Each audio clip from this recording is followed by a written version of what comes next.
দেশের মার্কেটে মাত্র 12,499 টাকায় লঞ্চ করা হয়েছে অফিসিয়ালভাবে রেডমি A3। তবে এই ফোনটা আপনাকে এই বাজেটে কতটা ভ্যালু ফর মানি প্রোভাইড করবে, এটাই কি এই বাজেট সেগমেন্টের সবথেকে সেরা ফোন, সেটা জানতে পারবেন আজকের ভিডিওতে। পাশাপাশি এই ফোনটার ফুল স্পেসিফিকেশন নিয়েও কথা বলা হবে। সো আর দেরি করবো না, আপনি যদি লোয়ার বাজেট সেগমেন্টের সবথেকে বেস্ট একটা ফোন কিনতে চান এবং এই ফোনটার ফুল ডিটেলস জানতে চান, তাহলে অবশ্যই ভিডিওটা আমাদের সাথে শেষ পর্যন্ত দেখতে থাকুন। শুরু করব আমরা লুক ডিজাইন দিয়ে। ফোনটার ব্যাক সাইডে বড়সড় একটা সার্কেল ক্যামেরা বাম্প থাকছে, আর 3টা কালার ভেরিয়েন্টে এই ফোনটা লঞ্চ করা হয়েছে। এবং এই ফোনটার ব্যাক ভেরিয়েন্ট কিন্তু দুইটা, একটা হলো গ্লাস ব্যাক আর অন্যটা ইকো লেদার ব্যাক। ফোনটাতে দেওয়া হয়েছে প্লাস্টিক ফ্রেম এবং এই ফোনটার ব্যাক সাইডে গ্লাস আর ইকো লেদার দেওয়ার ফলে দেখতে কিন্তু এক কথায় অস্থির লাগছে এই বাজেট অনুযায়ী, এবং হাতে নিলেও আপনি অনেক ভালো হ্যান্ডস অন ফিল পাবেন। এবং এই ফোনটাতে ব্যবহার করা হয়েছে রাইট সাইডে পাওয়ার বাটন এবং ভলিউম আপ ডাউন বাটন। উপরের সাইডে পাবেন 3.5 মিলিমিটারের অডিও জ্যাক।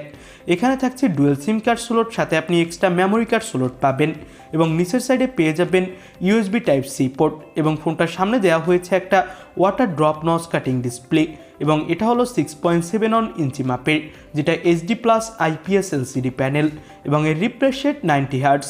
ডিসপ্লেতে আপনি কর্নিং গরিলা গ্লাস 3 এর প্রোটেকশন পাবেন, আর এর স্ক্রিন টু বডি রেশিও 82.9%। তো বুঝতেই পারছেন ফোনটার চিন বেজেলসও কিন্তু অনেক কম। তো ওভারঅল আমার কাছে ফোনটার ডিসপ্লে কোয়ালিটি অনেক ভালো লেগেছে এই বাজেটে। এবার আমরা কথা বলতে যাচ্ছি ফোনটার ক্যামেরা কোয়ালিটি নিয়ে। ব্যাক সাইডে আপনি 8 মেগাপিক্সেলের প্রাইমারি ক্যামেরা পাবেন, সাথে 0.08 মেগাপিক্সেলের একটা অক্সিলারি লেন্স পাবেন। ফোনটা দিয়ে তোলা কিছু ছবি আপনি দেখে নিন।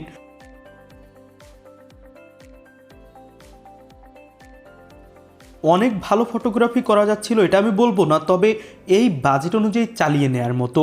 কারণ এই বাজেটের ফোনগুলোতে আপনি প্রপার লাইটিংয়ে অনেক ভালো ছবি তুলতে পারবেন, তবে আপনি লো লাইটে ছবি তুললে ডিটেলস অথবা শার্পনেসের অনেকটা ঘাটতি দেখা দিবে, যেটা এই বাজেটের সব ফোনেই হয়ে থাকে। তো এটা নতুন কিছু না। তবে আমার কাছে ফোনটার ক্যামেরা কোয়ালিটি ভালো লেগেছে। ব্যাক সাইডে ফুল HD+ রেজলিউশনে ভিডিও রেকর্ড করার আপনি সাপোর্ট পাচ্ছেন, এবং এই ফোনটার ফ্রন্টে পাচ্ছেন আপনি 8 মেগাপিক্সেলের সেলফি ক্যামেরা, যেটা দিয়েও আপনি HD+ রেজলিউশনে ভিডিও রেকর্ড করতে পারবেন। তো এই বাজেট সেগমেন্টে ক্যামেরা নিয়ে কথা বলার অন্য কিছু নেই, কারণ এই বাজেটের সব ব্র্যান্ডই এই সেম লেভেলের ক্যামেরা কোয়ালিটির ফোনই আমাদের প্রোভাইড করে থাকে। এবার আমরা ফোনটার পারফরমেন্স নিয়ে কথা বলি। ফোনটাতে ব্যবহার করা হয়েছে মিডিয়াটেকের Helio G36 chipset. Out of the box এখানে আপনি পাবেন Android 14 Go এডিশন, এবং এখানে পাবেন MI UI। বাজেট অনুযায়ী ফোনটার Android স্কোরও ভালো পাওয়া গেছে 1 লাখের আশেপাশে। তো ওভারঅল কিন্তু মনে হয়েছে ফোনটা পারফরমেন্সের দিক থেকেও আপনার জন্য পারফেক্ট হবে। তবে এখানে আপনি অনেক ভালো গেমিং করতে পারবেন না। যারা মাল্টিমিডিয়া ইউজ করেন, অর্থাৎ জাস্ট ফোনে ফেসবুক, ইউটিউব এবং বিভিন্ন ব্রাউজার ওপেন করবেন, তাদের জন্য বেস্ট। এবং মোটামুটি PUBG ফ্রি ফায়ার প্লে করতে পারবেন, তবে একদম হাই সিটিংয়ে প্লে করতে গেলে অবশ্যই ল্যাগ ইস্যু তো থাকবেই। স্মুথ গ্রাফিক্সে আপনি প্লে করতে পারবেন। ফোনটাতে আপনি পাবেন 5000 mAh ব্যাটারি, আর বক্সে পাবেন 10 ওয়াটের একটি ফাস্ট চার্জার, যে চার্জারটি দিয়ে মোটামুটি চার্জ করতে কিন্তু অনেকটাই সময় লেগে যাবে। তবে চার্জে আবার ব্যাটারি ব্যাকআপও কিন্তু ভালো পাওয়া যাবে।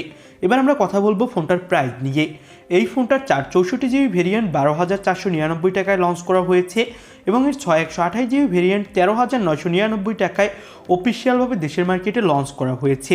এবার কথা বলা যাক এই বাজেটে ফোনগুলো আপনি কিনবেন কিনা।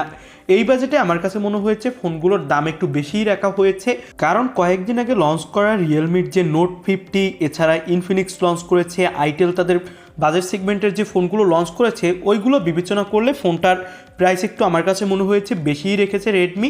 তবে রেডমির একটা আলাদা ধরনের ব্র্যান্ড ভ্যালু আছে।